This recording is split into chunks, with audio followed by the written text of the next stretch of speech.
សួស្តីបងប្អូននេះគឺជាសកម្មភាពប្រចាំថ្ងៃរបស់ខ្ញុំសម្រាប់រយៈពេល3ខែបាទដែលយើងចាប់ផ្ដើមជាទូទៅសម្រាប់ឆ្នាំមុនគឺយើងចាប់ផ្ដើមតាំងអំពីដើមខែ1ប៉ុន្តែមកឆ្នាំនេះយើងរៀងខកពេលបន្តិចដោយសារតែទិន្នផលដែលវាផ្ដល់ឲ្យនោះវាអត់ដូចឆ្នាំមុនណាវារៀងពន្យាពេលដូច្នេះយើង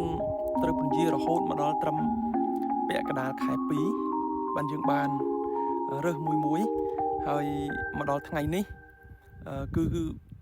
វាពេញបន្ទុកហើយនៅក្នុងការដែលវាផ្ដល់ផលណាសម្រាប់ស្វាយចន្ទីដំណាំស្វាយចន្ទី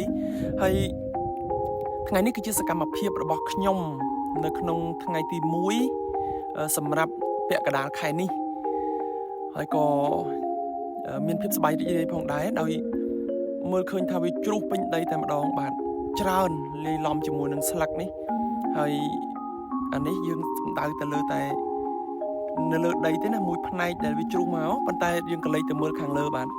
គឺខាងលើមិនទាន់អស់ទេបាទនៅសល់1 2ទេប៉ុន្តែវាជិតនឹងអស់ហើយដូច្នេះបានន័យថាផុតពីខែហ្នឹងទៅមិនដឹងថាបានអីរើសទៀតទេហើយវាជាអកុសលមែនតើបាទដោយសារវារោយផ្ការោយក្តាប់អស់ជាទូទៅស្វាយចន្ទីប្រភេទ M23 នេះវាផ្ដល់ផលជាបន្តសម្រាប់កំឡុងពីត្រឹមខែ1ឬក៏ពាក់កណ្ដាលខែ1រហូតដល់ខែចុងខែ4ឬក៏អ្នកខ្លះក៏ទៅដល់ខែ5ខែ6ក៏មានដោយសារវាចេញក្តាប់ចេញផ្កាមកបន្តមករហូតប៉ុន្តែបើសម្រាប់ឆ្នាំនេះដំណាំស្វាយចន្ទីនេះគឺផ្កាអត់អីទេចេញមកល្អហើយក៏ប៉ុន្តែឥឡូវនេះវារោយផ្កាវាមកពីធាតុអាកាសឬក៏យ៉ាងម៉េចទេហើយមួយវិញទៀតវាមានសត្វបំផ្លាញផងដែរហើយទិន្នផលដែលយើងបានមកដល់ត្រឹមពាក់កណ្ដាលនៃខែនេះយើងអាចនិយាយបានថាស្ទើរជាងឆ្នាំមុនពីព្រោះឆ្នាំមុនលក្ខណៈដែលចេញមកគឺមិនបែបនេះទេបាទដូច្នេះយើងទទួលបានទិន្នផលច្រើនសម្រាប់ឆ្នាំមុនសម្រាប់មកឆ្នាំនេះនៅដូចបងប្អូនបានឃើញអញ្ចឹងគឺនៅលើចុងអស់ហើយសល់1 2ទេហើយសម្រាប់ស្វាយចន្ទីវាមិនថាយើងរើសបាន20 30គ្រាប់ទៅបាន1គីឡូនេះវាអត់បានទេដូច្នេះគឺនៅលើដើមមួយដើមមកសុំទុកមួយមែកនៅសល់ប្រហែលជាខ្ទង់2ទៅ3ផ្លែបាទដូចបានឃើញអញ្ចឹងហើយសบายចិត្តក៏សบายពិបាកចិត្តក៏ពិបាកមានការទុកព្រួយច្រើនបាទការធ្វើដំណាំស្វាយចន្ទីធ្វើចំការអីនេះវាដូចជាការរកស៊ីផ្សេងដែរវាដូចជាការរកស៊ីអញ្ចឹងគឺយើងមានទុកខ្លះមានសบายខ្លះហើយជាទូទៅ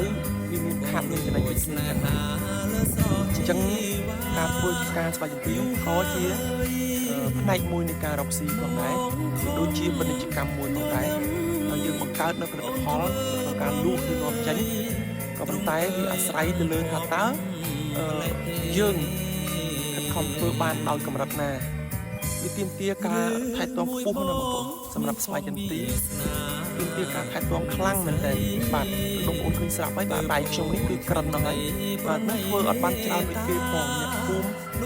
ឬក៏អ្នកផ្សេងទៀតនៅស្រុកចំការគឺមិនមាំមែនទែននៅក្នុងការធ្វើការងារថែទាំដំណាំជាពិសេសគឺស្វាយចន្ទីនេះឯងហើយសម្រាប់ខ្ញុំគឺមិនต้องអន្សំទេបាទកំដរគឺអ្នកភូមិទេក៏ប៉ុន្តែអ្វីដែលខ្ញុំទទួលបាននឹងដូចបានឃើញចឹងគឺលក្ខណៈកំដរបាទលក្ខណៈលេងបាទ